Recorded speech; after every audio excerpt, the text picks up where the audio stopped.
अगर आप पश्चिमी उत्तर प्रदेश में हैं या कभी पश्चिमी उत्तर प्रदेश में आएंगे तो पिछले 7 सालों में जिस तरह से भारतीय जनता पार्टी ने अपने पैर पसारे हैं, वैसे तो पूरे उत्तर प्रदेश में ही भाजपा ने अपने पैर पसारे हैं और अखिलेश यादव का गढ़ कहे जाने वाले, समाजवादी पार्टी का गढ़ कहे जाने वाले पूर्वांचल पूर्वी उत्तर प्रदेश में भी भाजपा मजबूती से उभर के सामने आई 2014, 17 और 19 में। और वही हाल पश्चिमी उत्तर प्रदेश में भी रहा। लेकिन पश्चिमी उत्तर प्रदेश की पार्टी कभी भी भाजपा नहीं थी। हमेशा से एक बात कही जाती थी कि जो डायरेक्ट फाइट होगी पश्चिमी उत्तर प्रदेश में, एक पार्टी का तो नाम पक्का है, राष्ट्रीय लोकदल। राष्ट्रीय लोकदल का जिसके भी साथ गठबंधन होगा उसकी फाइट होगी किसी दूसरी पार्टी से। मतलब यहाँ पर राष्ट्रीय लोकदल को कभी भी फाइट से बाहर नहीं किया किसी ने भी।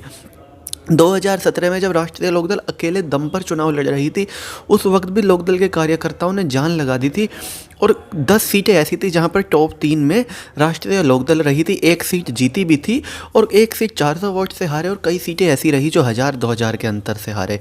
तो जब अकेली लड़ी थी 2017 में लोकदल, उस वक्त भी पश्चिमी उत्तर प्रदेश में 10-11 सीटें ऐसी थी जहां पर टॉप 3 में थी। और बहुत सा लोकदल का वोटर इसलिए भी खिसका था, जो कि मुस्लिम वोटर है वो पक्के लोकदल के वोटर होते हैं सपा और कांग्रेस के गठबंधन की तरफ, कि उनको लगा था कि सपा कांग्रेस टक्कर दे रही है इस इलाके में भाजपा को। लेकिन हकीकत तो ये थी उस वक्त भी लोकदल ही टक्कर दे रही थी। अगर वो वोट इधर आए होते तो राष्ट्रीय लोकदल के पास 12-13 विधायक होते 2017 के चुनाव में ही।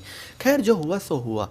अब हम बात करते हैं पश्चिमी उत्तर प्रदेश की आज की सियासी जो लड़ाई चल रही है। दरअसल में अगर आप भाजपा के किसी भी कार्यकर्ता से पूछेंगे कि लोकदल, तो वो कहेंगे लोकदल तो ख़त्म पार्टी है, लोकदल लोकल दल है और ये सिर्फ अब एक ज़िले की पार्टी बची है। इस तरह की बातों से आपको मुद्दे से भटकाने की कोशिश करेंगे। किसान विरोध करेंगे तो उसको कह देंगे कि जी ये तो राष्ट्रीय लोकदल का आदमी है, ये किसान नहीं है। इस तरह की बातें बहुत आम हो चुकी हैं पश्चिमी उत्तर प्रदेश में।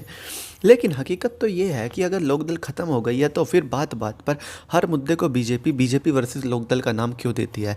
दरअसल में उनको मालूम है कि किसी भी कीमत पर लोकदल की 2022 में वापसी हुई तो फिर भाजपा उखड़ जाएगी इस इलाके में से, और एक ही पार्टी है जो भाजपा को पश्चिमी उत्तर प्रदेश से टाटा बाय बाय करवा सकती है और वह है राष्ट्रीय लोकदल।